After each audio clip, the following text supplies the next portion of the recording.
And hello po mga kadamshis. Sa araw na ito ay gagawa nga ho sila mother ng panibago naming tambayan. Bali po ay i-repair lang po ito nila.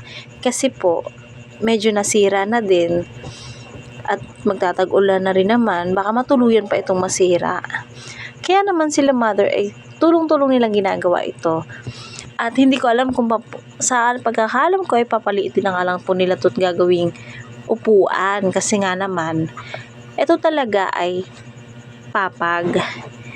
Diyan kasi minsan kami humihiga, kumakain, kuminsan kasi mas gusto namin na dyan kami talaga sa labas.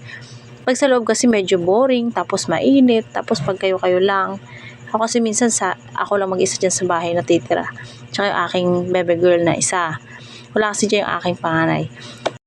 At saka isa pa ay nakakalanghap kami ng sariwang hangin.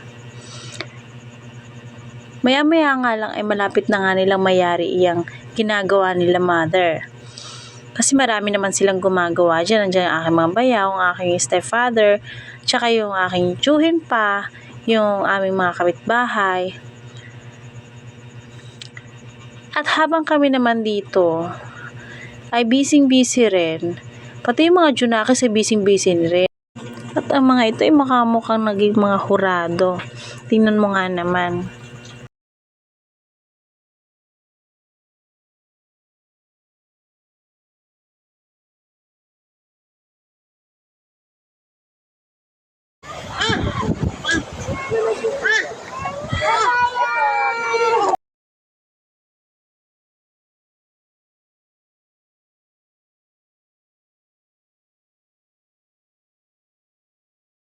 And hello guys, dahil gabi na, inabot ng hapon lang naman yung paggagawa nila ng eto, yung sinasabi ko nga kanina na pinipinish nila.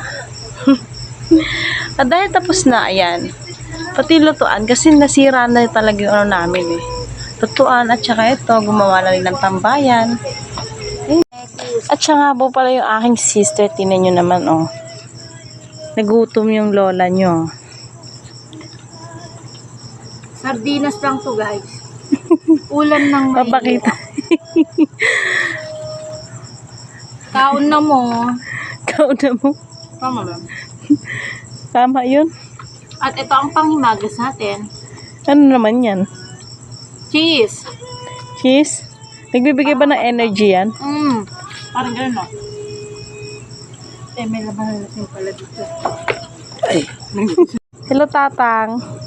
Nagising ka na po dyan. Ang sarap ng tambayan mo dyan. Lamok. Malamok? Yeah. Dapat boxingin yung mga lamok. Pantay mo naman.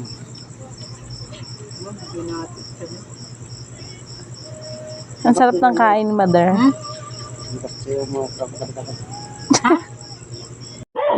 At heto yung parang paparating na yung ating mga kabarangay. Hello guys. Sa mga kabataan dyan, wag na kayo tumatambay ng 10 oras ng gabi kasi huhulihin tayo dahil ito po ay protocol sa mga barangay.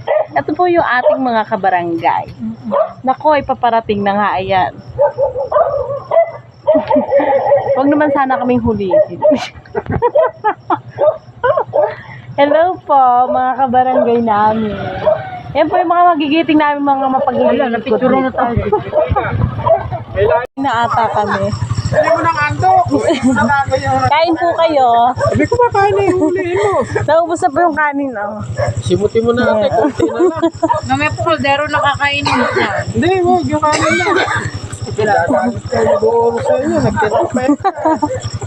Aklasa kayo. Hindi ata naka-duty bra.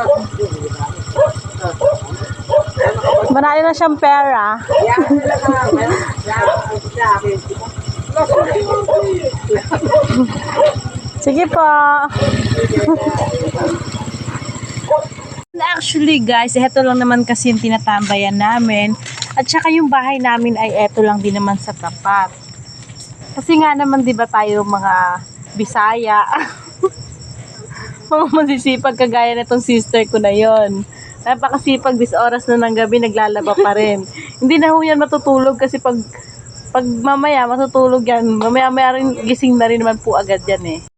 Tsaka alam niyo po na kakagising lang din namin. Charot, ako lang pala. Eto, nagpapakulo na nga kami ng tubig. Pagising ko, yung mga tao dito, naglalaba, mga busy. Pero yung mga gumawa dito kanina, ito, pahingahan, mga nakatulog na, mga napagod. Kaya naman, kami, ang nakatambay muna dito today habang pinapanood ko yung aking sister na naglalaba. Siya.